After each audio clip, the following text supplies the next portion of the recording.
Hi, I'm Karl Konrad and welcome to the weekly edition of Australian Immigration News. This channel is proudly brought to you by Australian Immigration Law Services, the company I founded more than 25 years ago. It's official. International students have saved the economy. Figures released show that during 2023, the spending of international students contributed to about half of Australia's economic growth. The Australian Financial Review ran this story during the week, outlining that if the government persists with these high rates of visa refusals, the country will face a significant economic cost. The article quoted the National Australia Bank senior economists as saying about 40% of spending by international students was tuition fees, whilst the remaining 60% was on the consumption of goods and services in Australia.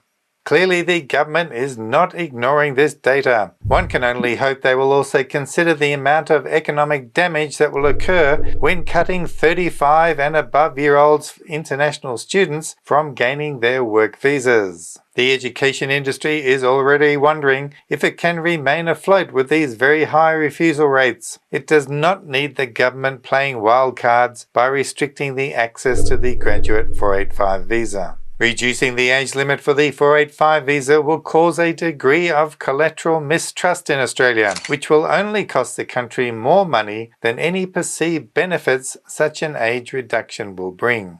Early childhood teaching courses are becoming popular for international students due to the high demand for teachers nationwide. These university-run programs can lead to positive outcomes for skill assessments as teachers without demonstrating the need for work experience. It's a win for international students and for Australia as a whole, as they can help us plug the skills shortages in this critical sector. The media has been full of stories about teachers quitting the profession. 3 out of 4 schools struggle with teacher shortages. 1 in 4 teachers are regularly teaching classes outside of their area of training. 7 in 10 teachers describe their workloads as unmanageable. And almost half of Australian teachers are considering quitting their jobs in the next 12 months. It's a big number. Yeah. Whilst predominantly the focus has been on the government school system and teachers, there is also a shortage of early childhood teachers. 2/3 of the childcare sector is run by private businesses for a profit. They obtain huge government grants just to stay in operation. However, they have limited accountability to the public despite the taxpayer funds they receive. It's a big business in Australia, as reported by the ABC's 7:30 this week. There's huge money at play behind the scenes. Market spectators estimate Guardian Childcare and Education is worth around $1 billion. Other major chains have recently been bought and sold for hundreds of millions of dollars. So all of these companies, consequently, that are trying to make lots of money out of providing childcare, they do it by cutting costs. And where is the place that's the easiest to cut costs? It's on your wages. However, tonight we expose the dark secret within a number of private businesses that run early childhood centres in Australia, the systemic exploitation of early childhood teachers. Many graduate students find it hard to secure jobs first as teachers and end up being employed as early childhood educators. They take these lower paid positions with the hope of moving into a teaching occupation soon after. There is a significant pay difference between an educator and a teacher. University qualified teachers are paid about double the rate of early childhood educators. A childhood educator, also known as childhood worker, requires a vocational education levels of Certificate 4 and is at ANSCO Skill Level 3 occupation. Early childhood teachers is a Skill Level 1 occupation, requiring at least 4 years of university higher education study that includes a bachelor degree. The exploitation begins when a centre rosters these university trained childhood educators to do the work of teachers, but does not pay them the award rates they deserve. The fresh university graduates want the work and experience as a teacher and are glad to take the shifts, but when they ask for the extra money, all they get is a variety of excuses and in some cases a small increase in pay. It's an exploitative environment environment where the employer holds all the power. If the graduate speaks up and demands extra money, then they don't get the shifts and experience they need to gain their full teacher registration. Or worse, they get the sack. Many teachers have worked for years with no extra pay, just to ensure their job at the centre remains secure. Tonight, we speak to a brave young whistleblower we will call Claire. Like many of our viewers, she has studied in Australia and completed her qualifications. We have obscured Claire's face and changed her voice to ensure she cannot be identified so she does not lose her job. Claire, of course, is not her real name. Hi Claire, thanks so much for deciding to speak with us tonight. You've been working as an early childhood educator, and when completed your university qualification, you asked to work as an early childhood teacher. So how did that go? I told her I want to progress towards my full registration and I would need that position. So she was like, no, we don't have that position available at the moment for the entire year, but I'll still see what I can have. So maybe I thought she will give me the position and maybe increase the pay later as the year progresses. She denied. She said, no, I can't do it. So I was like, okay, I need to find some other work. But then she's been rostering me as an ECT, but then the pay is just the same. And she's not going to pay me as an ECT. Within the industry, you have friends and contacts. So is this type of exploitation common? Yes, there are many of us in the same situation who have been promised of an ECT role, who are also working as an ECT but not getting paid.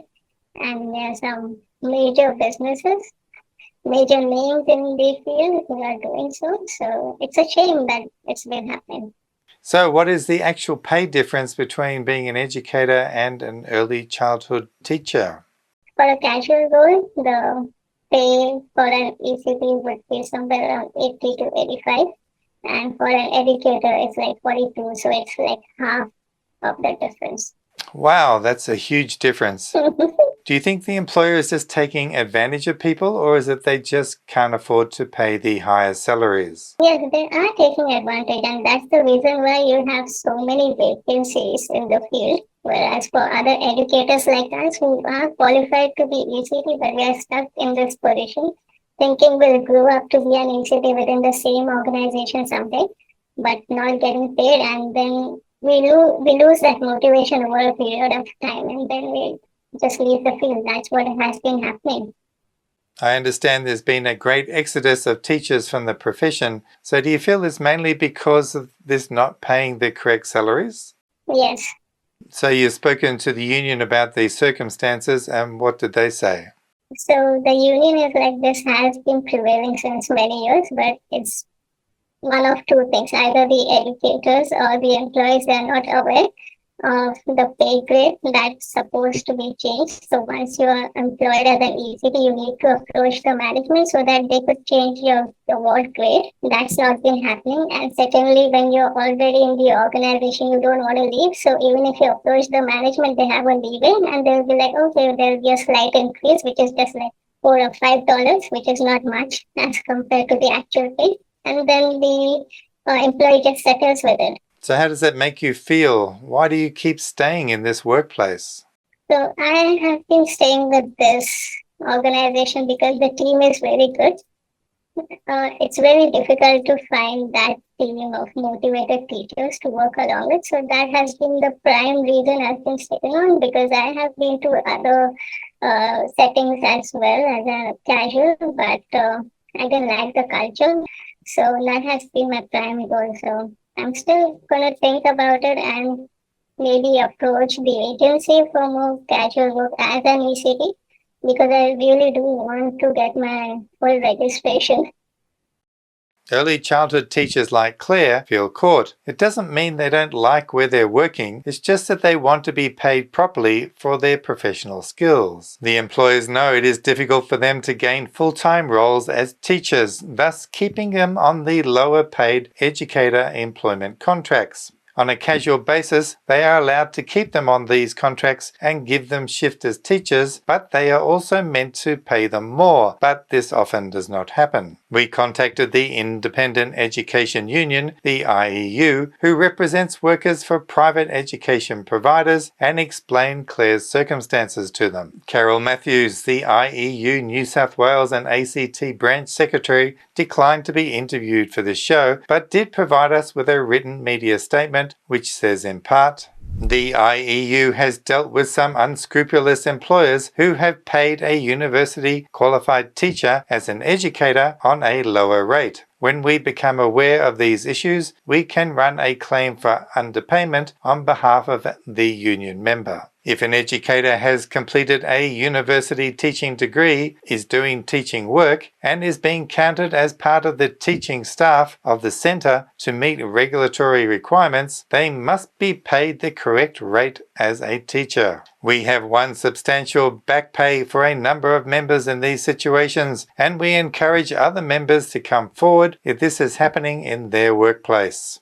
You can find a link to the full statement in the description of this video. The IEU means well, and it's far better to have their backing when dealing with a Fair Work Australia claim. However, they do not have the power to audit privately run enterprises. It is clear the exploitation has happened before, and sadly it is still happening now.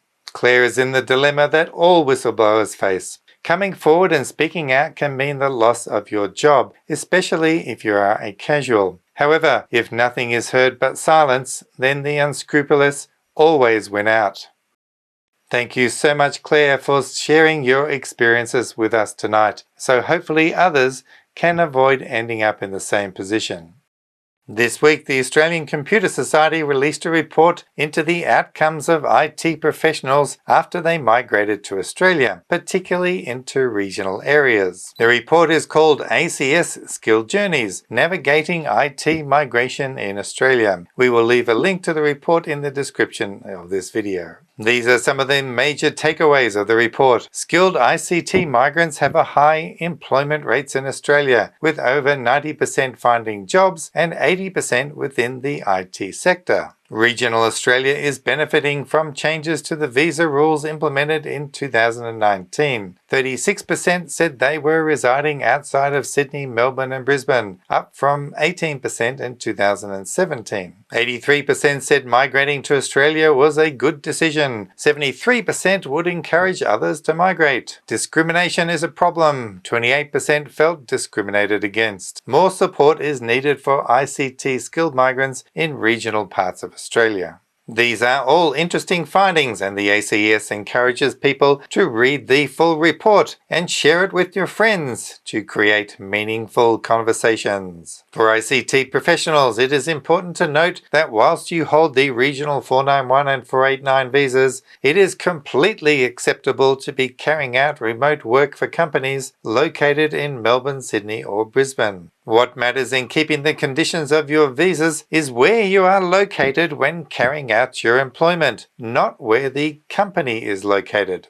IT workers have one of the greatest capacities to take advantage of the temporary skill regional visas than virtually any other occupation group. Well, that's all for another busy week in the world of Australian migration. We have some interesting news topics already in mind, but did not have enough time to present them all tonight. So stay tuned for another riveting edition. As always, we are here to help when you need it the most. All you need to do is check our website to book a time, but if there are none available fast enough, give Pat or Hay a call to see if they can squeeze you in earlier. Don't forget to support us by subscribing to this channel and sharing this video with your friends. As always, take care out there and I'll see you next time. So bye for now.